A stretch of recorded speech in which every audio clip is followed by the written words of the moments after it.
सो hey guys, आज की video में अपन एक्सप्लेन करने वाले हैं बेन 10 अल्टीमेट एलियन के बेन 10,000 रिटर्न के एपिसोड को लेकर। तो गुरु लोग, ये कहानी स्टार्ट होती है 20 साल बाद बेलवुड सिटी में, जहां पर इयॉन बेन 10,000 के हेडक्वार्टर में आतंक मचा देता है और कहता है तुम मुझसे छुप नहीं सकते। और तभी बेन कहता है कि अबे छुप कौन रहा है, अपन तो स्टाइल से एंट्री मारने वाला है। और इतना ही कहते बेन इयॉन को एक किक मार देता है और कहता है ये क्या है यॉन, तुम मुझ पर अकेले हमला कर रहे हो, वो भी मेरे हेडक्वार्टर्स में आकर। कैसा बेहुदा प्लान है। इयॉन कहता है कि तुम्हें हराने के लिए मुझे किसी प्लान की जरूरत नहीं है, और कौन कहता है कि मैं अकेला आया हूँ। और इयॉन के बस इतना ही कहते वहाँ पे इयॉन के निंजा फाइटर्स आ जाते हैं, और फिर बेन इयॉन के निंजा फाइटर्स को एक एक करके तोड़ना स्टार्ट कर देता है। और तभी इयॉन के सारे निंजा फाइटर्स बेन को घेर लेते हैं और इयॉन कहता है कि कोई आखिरी ख्वाहिश हो बाबा तो बता दो, अभी पूरा करने की पूरी कोशिश करूंगा मैं। और फिर बेन कहता है कि आखिरी ख्वाहिश की जरूरत मुझे नहीं, तुम्हें पड़ने वाली है। और इतना ही कहते बेन ट्रांसफॉर्म हो जाता है अल्टीमेट ह्यूमांगासॉर में। अल्टीमेट ह्यूमांगासॉर में ट्रांसफॉर्म होके बेन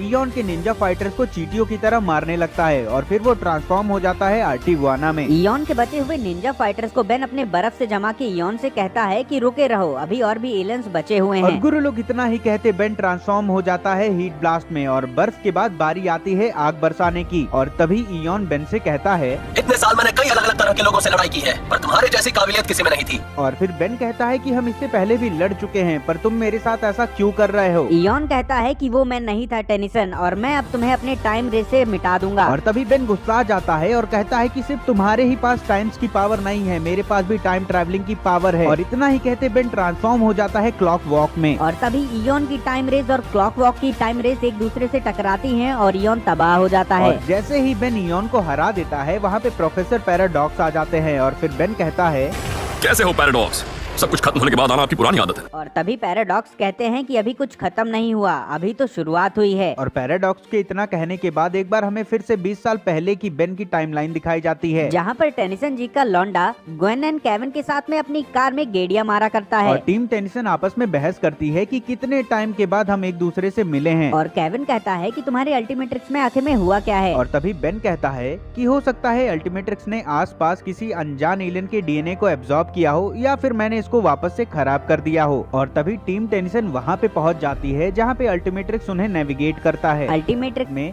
फाइनली टीम टेनिसन वहाँ पे पहुँच जाती है जहाँ पे अल्टीमेट्रिक्स उन्हें ले जाना चाहता है। और क्विन सबसे कहती है कि किसी चीज को छूना मत, वरना अलार्म बज जाएगा और हम सभी मुसीबत में आ जाएंगे। और तभी केविन एक बॉक्स पे काफी तेजी से पंच मारता है और कहता है कि हम एक गलती पहले ही कर चुके हैं म्यूजियम में चुपके से घुस के, तो अब क्या ही फर्क पड़ता है कि हम क्या कर रहे हैं। और तभी टीम टेनिसन को एक पत्थर मिलता है जिसपे काफी सारे हिस्टोरिकल सिंबल्स बने हुए होते हैं। बेन ग्वेन से पूछता है कि क्या ये कोई मैजिकल स्पेल्स हैं, तो ग्वेन कहती है कि नहीं, मैं किसी मैजिक को यहाँ पे एब्जॉर्ब नहीं कर पा रही हूँ। और जैसे ही बेन उस पत्थर को छूता है, अल्टीमेट्रिक्स के अंदर से एक एनर्जी निकलती है, जिस एनर्जी से इयॉन के काफी सारे निंजा फाइटर्स उस पोर्टल से निकल आते हैं। और तभी टीम टेनिसन और उन सारे निंजा फाइटर्स की आपस में फाइट होने लगती है, जहाँ पे टीम टेनिसन उन सारे निंजा फाइटर्स को हरा देते और हैं। जैसे ही वो निंजास डिफीट हो जाते हैं, वो अपने आप ही गायब हो जाते हैं, और ये देख के बेन काफी ज्यादा परेशान हो जाता है कि आखिर में वो लोग थे कौन। और केविन कहता है कि क्या फर्क पड़ता है, हमने उन्हें हरा दिया, हमारे लिए यही इम्पोर्टेंट रखता है। और बेन कहता है कि हाँ, हमने उन्हें हरा दिया। और तभी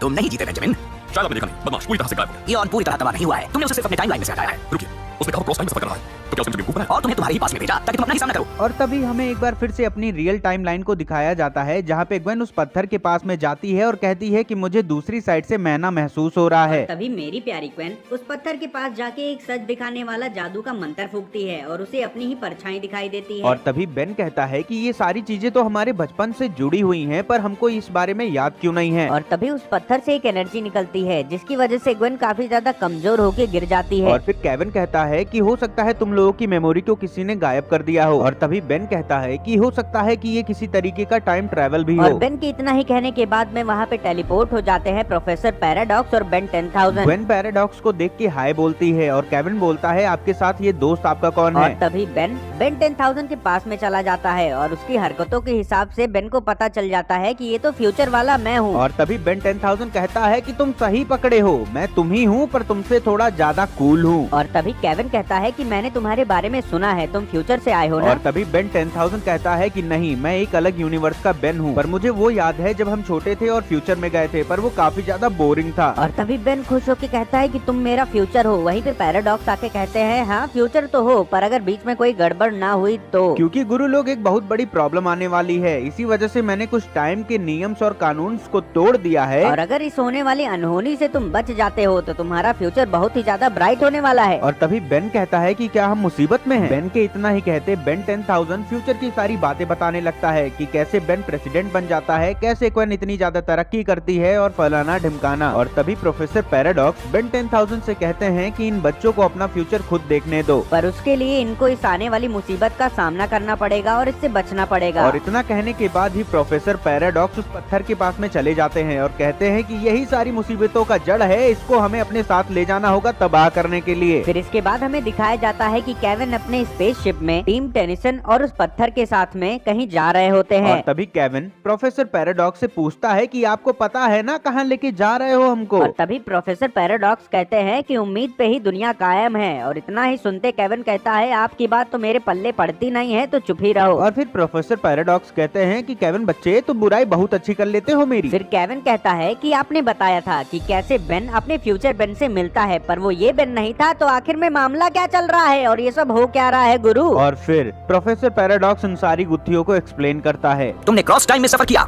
मतलब एक पैरेलल वर्ल्ड? बिल्कुल। इसीलिए फ्यूचर वाले बेन को ये याद नहीं था कि उसके साथ ऐसा पहले हुआ है, पर तुम्हें ये सब कुछ याद है। और तभी प्रोफेसर पैराडॉक्स कहते हैं कि जैसे कि ग्वेन ने अंदाजा लगाया कि हम सभी ने क्रॉस टाइम में सफर किया है, और उन सारे मल्टीवर्स के यूनिवर्स में किसी बेन के पास ओमनीट्रिक्स है, किसी क्वेन के पास ओमनीट्रिक्स है, किसी केविन के पास ओमनीट्रिक्स है। और वो सारे यूनिवर्स उतने ही ज्यादा रियल और सच्चे हैं जितने के हमारे यूनिवर्स है, पर हमारा और उनके यूनिवर्स में कभी क्रॉसओवर नहीं होना चाहिए। और तभी बेन 10,000 कहता है कि ये सारी प्रॉब्लम हमारे साथ इसी वजह से हो रही है क्योंकि ये पत्थर जिसे हैंड ऑफ आर्मागेडन नाम से जाना जाता है, ये पैरेलल यूनिवर्स में क्रॉसओवर करने वाला एक डोर है। और बेन के इतना ही कहते प्रोफेसर पैराडॉक्स कहते हैं कि वापस एक गेटवे खुलने वाला है, तो हमें जल्दी करना होगा और जल्दी से जल्दी इस पत्थर को तबाह करना होगा। और इतना कहने के बाद प्रोफेसर पैराडॉक्स कहते हैं कि मैं तुमसे जमीन पे मिलूंगा अगर तुम सब बच गए तो, और वहाँ से गायब हो जाते हैं। और फिर स्पेसशिप में हलचल देख के स्पेसशिप के कार्गो वे में टीम टेनिसन जाती है, जहाँ पे इयॉन के भेजे हुए निंजा फाइटर्स वापस से आ जाते हैं। और तभी बेन कहता है कि मुझे पता था कि पैराडॉक्स के जाते हम सब मुसीबत में फंस जाएंगे। और तभी ग्वेन कहती है कि इन्हें हमसे चाहिए क्या? बेन 10,000 कहता है कि ये हमें क्रैश करना चाहते हैं। तभी बेन बोलता है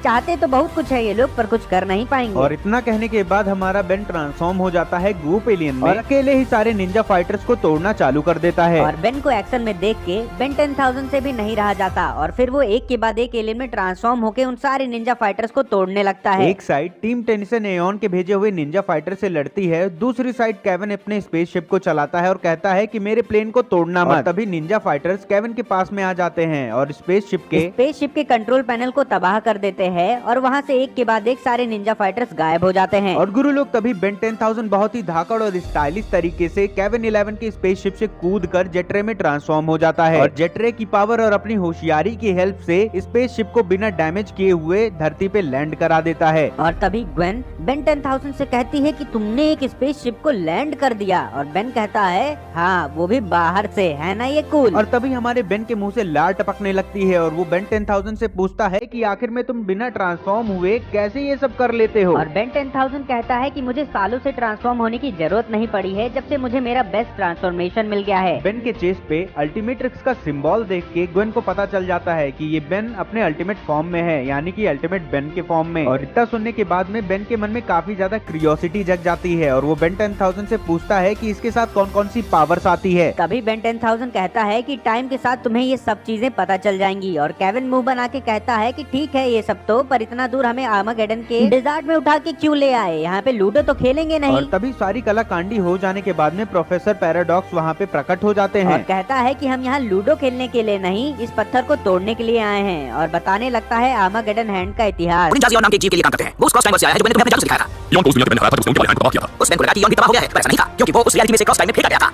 बस तभी से वो एक पैरेलल से आगे निकल रहा है और हर बेन को मारने की कोशिश कर रहा है। टीम टेनिसन और प्रोफेसर पैराडॉक्स की इतनी ज्यादा बकैती करने के बाद में एक ही सार निकलता है कहानी का कि बेन और बेन 10,000 को अपनी पावर से उस पत्थर को तबाह करना पड़ेगा। और तभी दोनों बेन उस पत्थर के पास में जाते हैं और बेन ट्रांसफॉर्म हो जाता है बेबिग में और बेन 10,000 ट्रांसफॉर्म हो जाता है क्लॉकवॉक में। और गुरु लोग दोनों बेन अपनी पूरी पावर लगा देते हैं उस पत्थर को तोड़ने के लिए। लेकिन किंतु परंतु वहीं पे आता है कहानी के अंदर में ट्विस्ट। क्लॉकवॉक और बेबिग की पावर को वो पोर्टल एब्जॉर्ब करता है और उनके ओमनीट्रिक्स का कलर पर्पलिश में बदल जाता है। और तभी पीपी कहता है कि मेरे साथ धोखा हुआ है और इनको रोकना पड़ेगा। लेकिन अब दोनों बेन को रोकने में काफी ज्यादा लेट हो जाता है और उन दोनों के पावर्स की वजह से उस पोर्टल से एक एनर्जी बाहर आती है जिसकी वजह से इयोन बाहर आ जाता है। पर बाबू भैया इस बार इयोन अकेले नहीं आता है, अपने साथ में अपने निंजा फाइटर्स को भी साथ में लाता है। जैसे ही इयोन उस पोर्टल से निकलता है कहता है अब मैं आजाद हो चुका हूँ। तैसे ही बेन कहता है बस थोड़ी देर के लिए, बस उठने दो हमको,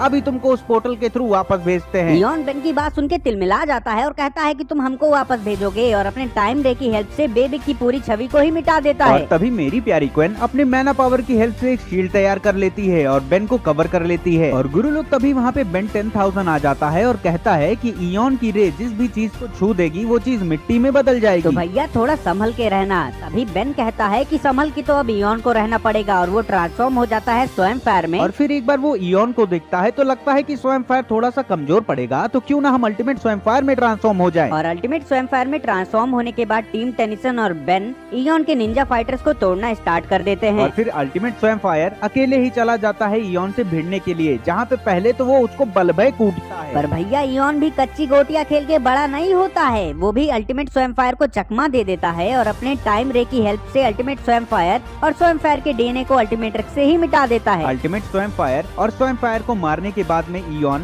बेन को मारने जाता है, लेकिन तभी वहाँ पे बेन 10,000 आ जाता है। और जैसे ही इयोन अपने टाइम रे से बेन को मारने की कोशिश करता है, बेन 10,000 डायमंड हेड में ट्रांसफॉर्म होके एक शील्ड बना देता है क्रिस्टल की। और इयोन से कहता है कि जितना टाइम रे आजमाना है आजमा लो, क्योंकि डायमंड की कोई एज नहीं होती। और तभी इयोन कहता है मैं तो यहाँ छोटे बेन को मारने के लिए आया था, पर अब साथ में तुम्हें भी लपेट दूंगा। और इतना ही कहते इयोन बेन 10,000 के ऊपर भी अपने टाइम रे से अटैक करता है, पर तभी बेन 10,000 ग्वेन की तरह एक मैना का शील्ड बना देता है और कहता है इतने दिन तक एनोडाइटियन के साथ में रह के कुछ तो सीखेंगे। यहाँ पे इतना बड़ा कांड होता रहता है और दूसरी साइड में Gwen and Kevin Ninja fighter से ही लड़ने में उलझे रहते हैं। तभी केविन को शक होता है कि आखिर में ये लोग बोलते क्यों नहीं, बस लड़ ही क्यों रहे हैं। और तभी मेरी प्यारी ग्वेन एक जादू मंत्र फूकती है जिससे वो सारे निंजा फाइटर्स रुक जाते हैं अपनी जगह पे। तभी ग्वेन एंड केविन एक एक करके सारे निंजा फाइटर्स के जब हेलमेट को उतारती है तो पता चलता है कि साला ये तो सारे बेन हैं। और तभी ग्वेन बेन को बुलाती है तो वहाँ पे बेन 10,000 और बेन दोनों आ जाते हैं। उसी वक्त इयोन का सारा भंडा पास हो जाता है कि ये इयोन सिर्फ बेन को मारता नहीं है, उनकी पावर्स को भी एब्जॉर्ब करता है और उन्हें बंदी बना लेता है। और तभी इयोन कहता है कि तुम्हें मेरा राज भले ही पता चल गया हो, मैं बेन टेनिसन को मारता ही नहीं हूँ, उनकी पावर्स को एब्जॉर्ब करता हूँ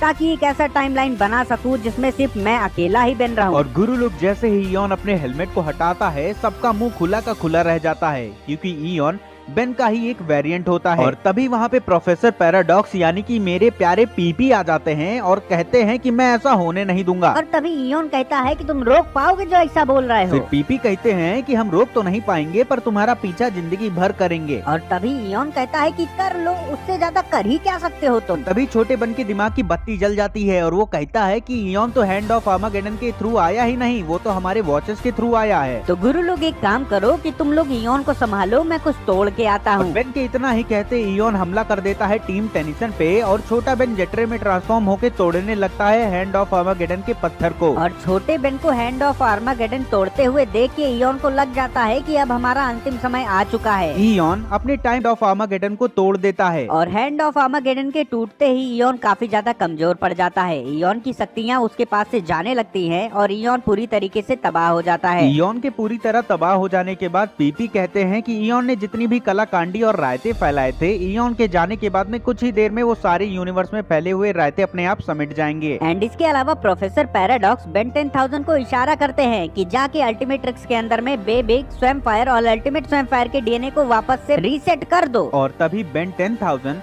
बेन 10 के अल्टीमेट्रिक्स के अंदर में सारी प्लेलिस्ट को वापस से रीसेट कर देता है। इसके अलावा काफी सारे नए एलियंस को भी अनलॉक कर देता है और फिर प्रोफेसर पैराडॉक्स बेन 10,000 को उसके ओरिजिनल टाइमलाइन में लेके चला जाता है। हाँ, ये बात अलग है कि प्रोफेसर पैराडॉक्स जाते जाते बेन को काफी सारी धमकियाँ और डरा के जाते हैं कि बहुत सारे खतरे आने वाले हैं, बहुत सब बच के रहना। पर गुरु लोग बेन कहाँ किसी की सुनने। वीडियो के साथ में till then thanks for watching.